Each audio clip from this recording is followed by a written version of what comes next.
Hi, I am Jo Weech, and I weaned myself off of coffee during this pandemic, so this is why my coffee cup is empty.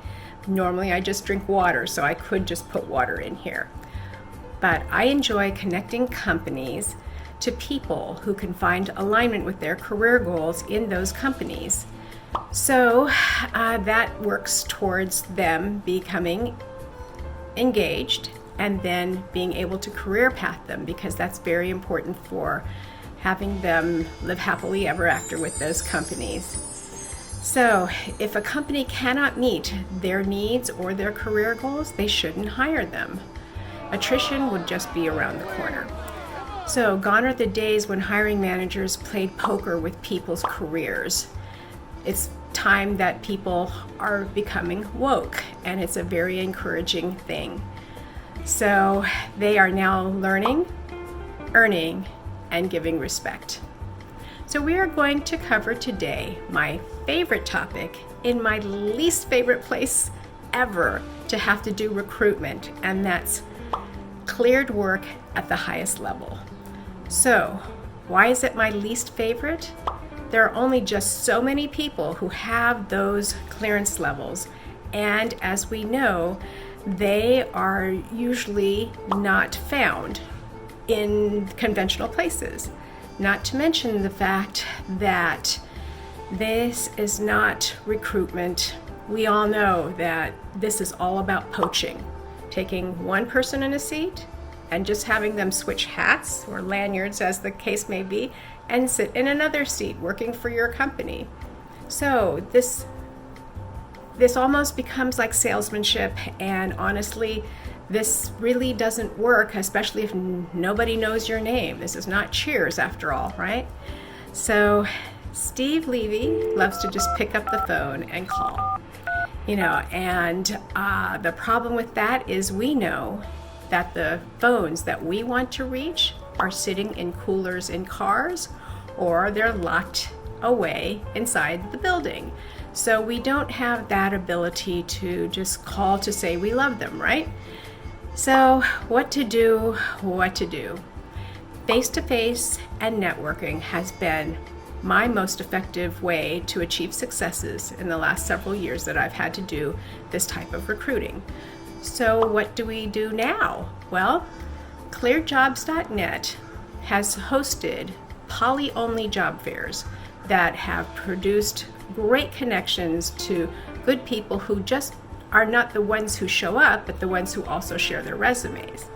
The great news is that they are currently hosting virtual job fairs. So you know what that means. Way more people are attending than could just leave their skiff and then come back in, and so it's a really wonderful way to interact with people and get your name out there, right? Because if you are having to do this for a no-name company, how are people going to ever learn your name? So I would recommend using their job board.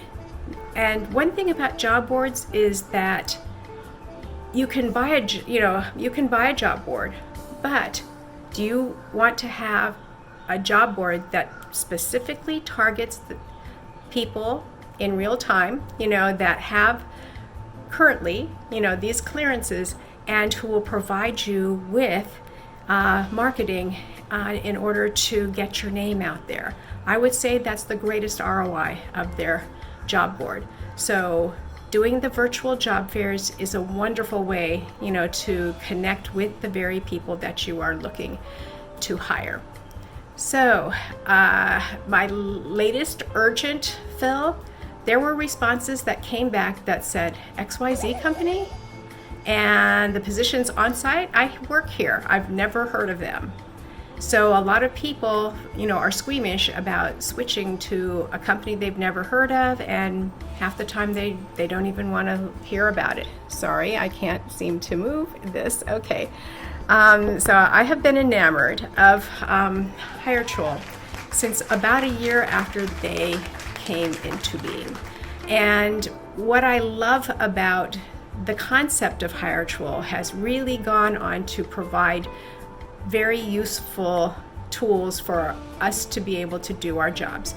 Now, I think that probably they would say that being able to filter by clearances is a really great feature. But as we know, 60% or more people who have these clearances are not putting TSSCI FSP on their profiles. The ones that do, hello, all of us have access to that. We can all see these, so that's really not a help. But what is a help is not that filter, but being able to identify companies that are doing business in the same geographic region and the similar type of work. And we know that because we visited their career pages and see that their job postings specifically put that clearance on the job post. So we can identify companies that we know people are working at that 80% have a chance of having that clearance, or we can also list out the companies that are doing commercial work that we know for sure there's no way, that these people would be qualified with that clearance. So that's where we go ahead and put those filters all together. And I love when you're first doing, creating a sourcing project there, they give you like 5 sample candidates, and you can either, swipe left or right, and then it picks up a little bit of the algorithm of what you want to do. And in the not a fit, there's a drop down, so you kind of can identify why it wouldn't be a fit. And for all of us, it's that, it's a company that person is working in that's not doing cleared work. So the beauty of all of this is that I can then go through the suggestions and only choose the ones that I believe, have a great chance of having the clearance we're targeting. And then I can seamlessly export it into our ATS where the team can then start outreach. What I love most is that while I am sleeping, I think there's a movie, While You Were Sleeping, right? While I'm sleeping, Hiretual is in the background running more searches for me. So when I wake up, I get an email saying, hey, we've sourced more candidates for you, here you go. And then I just go right into Hiretual and I see the new candidates that they have sourced, and then I can do, this on repeat, which is a massive time saver. So I have really benefited greatly from being able to identify good candidates in that way. So the thing about it is, okay, now let's seg to, okay, we've identified the candidates. How are we going to do anything with them during Code Orange?